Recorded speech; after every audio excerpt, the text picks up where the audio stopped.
Sanibonani, umqeqeshi wensizwa lo. Bathi ubhunsubhunsuke kanjengebhuzu mantshitshi qomane. Kunombhalo engike ngawubona la ku-Facebook. So, umbhalo lo owenzakalayo phakathi kwabantu ababili abathandanayo. So, nguthathe komunye osaziwayo abaziwayo. Naye ngimazi ukuthi uthathe but into akhombisayo ukuthi hhayi akuyonto yakhe. So, kusho ukuthi naye khona la ayithole khona. So, lo mbhalo lo abantu ababili abathandanayo but yabona ingxoxo yabo ukuthi isiyela kuphi ekuthenini behlukane. So ngithe angiyithathe khona ngizokufundela yona imfishane nje, and then I think mhlambe kukhona izinto ezimbalwa ozozifunda lapho, yabo, ngoba into vele le ekade nganginesifiso ukuthi ngikhulume ngayo. So ngiyathemba ukuthi kukhona into ozoyifunda la. So lo mbhalo uthi-ke kushuthi umuntu wesilisa ubhalile-ke ubhalela umuntu wakhe but okukhombisayo ukuthi sebeyahlukana vele. So uthi umfowethu-ke, iyona ndlela obonga ngayo lena, question mark, kushuthi ubuza intombazane. Bese yaqhubeka yathi, kumanje ulinesi ufunde ngemali yami, ngakuthengela imoto, ngisebenza kanzima ngiyi-security, wena uzomithela enye indoda ingane. Kusho bani? Kusho umuntu wesilisa la. Kushuthi ubhalela lo muntu wena.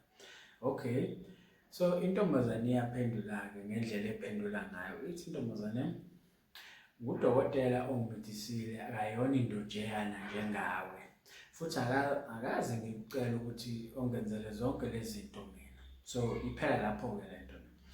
So as much as kuyinto embi eyenzakalayo, but kunesifundo laphaya engifuna usifunda, yabo, because uyabona ukuthi labantu bowu-2 balimele.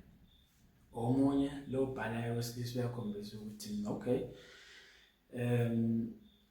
so kushuthi uyakhombisa ukuthi lo wesifazane kahle kahle uyamkweleta ngamanye amazwi, ngoba uthi emva sengikwenzele yonke into engaka, wamfundisa, wamthengela imoto, so izinto abemenzela zona kahle kahle engathi ubezibala kahle kahle kade zenzeka. So ngamanye amazwi ukuthi sengikwenzele into ekangaka, like ngathi ubemenzela ifavor ukuthi hawu manje wena uzuyangijikela futhi, yabo. So ngamanye amazwi kushuthi-ke kade menzela zonke lezi zinto benethemba ukuthi hhayi ngeke uzangishiya-ke manje, ngeke uzangijikela, ngeke usenze into ephambene kumina, yabo.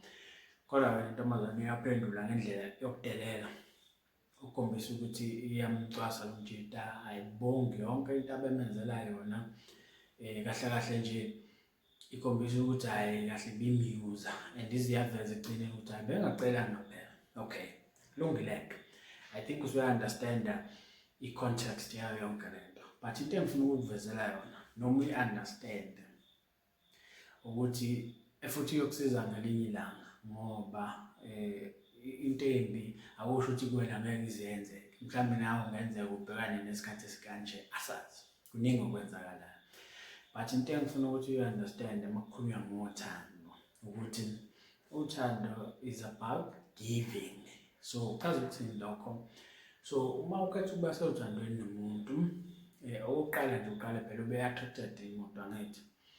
Akuthi angazi liphi igama engalisebenzisa leso likhona uzo-understand-a kahle, but uba-attracted imoto, then bese-ke umbone ukuthi okay unama-qualities lawo owadingayo, and then uzongakwazi ukuthi-ke bese uthatha a conscious decision ukuthi enjani umthande. So ukuthanda umuntu is a conscious decision oyithathayo ukuthi hhayi ngikubonile ngibe-attracted kuwena, ngakubona ukuthi umuntu okanje, then sengiya-choose ukuthi ngikuthande. But uba-attracted umuntu uma wazi kahle noma uma unayo, akuyona into oyikhethayo wena, kuyazenzakalela naturally, and ngeke uze uyi-force. Ngeke ubone umuntu bese uthi hhayi wathi ngibe-attracted kulo muntu, cha ngeke kuze kwenzeka. So yinto eyenzakalayo naturally, okay? So but ukukhetha ukuthanda umuntu is a conscious decision, isinqumo osithathayo ukuthi hhayi ngiyamthanda, ngoba kuyenzeka kwesinye isikhathi ukuthi u-attracted umuntu but uyabona ukuthi lama-qualities akhe angiwadingi, so ukhetha ukuthi ungamthandi but u-attracted kuyena, yabo. futhi kuyenzeka ukuthi awukho attracted kumuntu but uthi hayi othi ngithatha isinqumo sokumthanda hoping ukuthi uthando lwethu luzobuild up, yabo. So sometimes kuyenzeka, sometimes akwenzeki. So uthando is about giving. Into leyo ngathi mangiqala ukuyifunda eminyakeni edlule but ngangayizwisisa kahle ukuthi mangabe kusho njalo kusuke kushiwo. But sengiyabona ukuthi okay, lento iyakusiza ekuthenini makuthiwa uthando is about giving, kusho ukuthi mawubasa uthandweni nomuntu unikela ubuwena, yabo. Unikela ubuwena, mangithi ubuwena kusho ukuthi yonke into ethinta wena uyopha ngayo noma unikela ubuwena. Bowu-two, owesisa, owesifazane fanele afike naleyo mentality ukuthi nizonikela ngobunina, yabona, yonke into ethinta wena. Ngoba once wafika ne-mentality yokuthi yini ozoyithola, yini ozoyizuza, already leyo nto isenjani ayisaphumelelanga. But makuthiwa uthando is about giving, okusho ukuthi uma ngabe wenza into wenzela umuntu othandana naye, akusho ukuthi kufanele umenzele kube ukuthi kusuka enhlizweni, yabo. Uyamenzela into akusuke kuphi enhlizweni ngoba love is about giving. So uyamenzela, awumenzela ifavor ukuthi okay, njengoba ngikuthengela icathulo, njengoba ngikuthengela ingubo ethize, ngiyabala ukuthi sengikwenzela u1 no2 no3 no4 no5. So akufanele uyithathe kanjalo ekuthenini uyabala, yabo. So uyamenzela futhi umuntu into but ungabeki futhi emqondweni ekuthenini hayi ngimenzela ukuthi because igcine leyo nto ishaya bani, ishaya wena. So menzela umuntu and ukhohle futhi nanokuthi uyawamenzela. But into ebalekile ukuthi ugadene izinto azenza wena, yabo. Lezo zinto akhombisa ngazo uthando kufanele uzikhohle, kufanele uzigade ukuze nawe uqhubeke unikele ngobuwena. No-two, into ekufanele niyenze leyo, yabo. Ave kumnandi ukuthi abantu abothu uma ngabe behlangana babe nesifiso sokuthi into yabo isebenze, yabo. Engabe ukuthi kukhona omunye one-pride mhlawumbe ukuthi hayi akamcingile omunye kanjani, bobawu-two bayafisa ukuthi into yabo iye phambili iphumelele. So isikhathi leso sibalulekile ngoba uma ngabe singekho ukhona engathi wenzela omunye ifavor noma mhlawumbe uthi usuyathandana nomuntu but uyakucindezela, mhlawumbe akafuni ukuthi uphumelele ngoba uyasaba ukuthi hayi mhlawumbe uzomshiya ngelinye ilanga ngoba manje usuphumelele. Cha, into efanele uyazi ukuthi mangabe umcindezela umuntu wakho noma ungamlekeleli ukuthi ephumelele, kufanele ukuthi uzicindezela wena ngoba uma iphumelela leyo mali izakuphi, iza kulina no-two, ukuphumelela kwakhe ukuphumelela kwakho, yabo. Hayi ukuthi usezokushiya nanokuthi wena ube naleyo mentality ukuthi uyashiywa njalo, ushiywa ngobani, yabo. Uthi hayi uzothola ongcono, akekho umuntu ongcono, akekho nhlobo umuntu ongcono emhlabeni nomunye. So as long as usacabanga ukuthi khona umuntu ongcono kunawe, abantu bayahlezi befika empilweni yakho bekushiya. So from now on, understand ukuthi uthando is about giving, yabo. Le nto izokusiza kakhulu, izokusiza kakhulu ukuthi mhla sekufika isimo esingesihle, mhlawumbe useyakushiya lo othandana naye, ungeke uze uthi hawu sengikwenzela ukuthi ngakwenzela ukuthi angathi mhlawumbe uyakukweleta.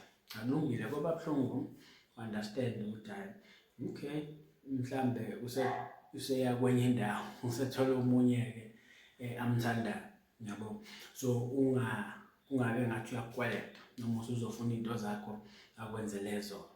And bhekisisa-ke into before umuntu umenzele, understand leyo nto ihambisana nawe. Into before uyenze, qala uhlale phansi nawe uzibuze uma ukuthi into enkulu mhlawumbe. Le nto njengoba uyenza ngoba kusuka enhlizweni, and uma kungahambisani nenhliziyo yakho ungakwenzi ngoba leyo nto izohlala kuwena itheni uzolokhu kube ngathi uyakukweleta, yabona. Kanti umuntu othandana naye akakukweleti. So uthando is about giving, no-two, hayi ukuthi owesilisa noma owesifazane. Cha, uthando nje lukanjalo ukuze mhla kufika lezo khathi ezinzima ungakhona ukuthi uyangikweleta, ngicela into zami zonke engangikwenzela zona uzibuyise, yabo, ngoba kuthiwa sekuyinkinga leyo. Uzogcina usuba nodlame ukuthi mhlambe because vele phela ngeke azabe nawo amandla ukuthi akubuyisele zonke lezo zinto okumenzela zona. Naye phela vele zikhona asuke kade ekwenzela zona, but uzoqala ube nodlame ekuthenini usufuna ukumlimaza nani nani because usufika sengathi uyam-owna manje ngenxa yokuthi ubumenzela u-1 no-2 no-3, uyabo. So understand, ngoba ungayibuka le video njengamanje but isikhathi sobunzima yinto efika nanoma ikubani. So akusho ukuthi mase sifika isikhathi uyothi umuntu ayangikweleta ngoba ngamenzela u-1 no-2 no-3. Cha, love is about giving. Menzela umuntu into omenzela yona, mthengela into omthengela yona, kodwa kusuke kuphi enhlizweni. Ngoba kulesi simo salo mbhemu lo, ukube bekusuka enhlizweni zonke izinto azenzayo, yize ephatheke kabi, kodwa bengafanele ukuthi afike la esekhuluma khona amagama ukuthi emva senikwenzele konke lokhu ngakuthengela imoto, kwasha kwacima kwafutha amalanga, yabo, okukhombisa kona ukuthi bengasuka enhlizweni zonke izinto azenzayo. So ngiyathemba ukuthi lento izokusiza nangelinye ilanga mhla ubhekana nesimo esinzima esithi asibe kanje, ukwazi ukuthi usu-approach ngendlela e-right. Ubuhlungu bufika nanoma ikubani njengoba ngisho, yabo. So mhlambe nakwena buyofika, mhlambe namina buyofika, but ungabi kwiposition yokuthi umuntu uyakukweleta, akakukweleti. Lokho nje kufanele kube clear. So ngiyathemba-ke khona ukufundile and uzo-understand ukuthi uma ngabe kuthiwa uthando is about giving, suke kushiyweni, yabo. So uma ngabe unesifiso sokubhalela umqeqeshi wensizwa, ungambhalela ku-email ethi mqeqeshiwensizwa@gmail.com. Uma ngabe ufisa ukuthi ngiphawule ngodaba lapho sibonisa. Shabuka mfowethu.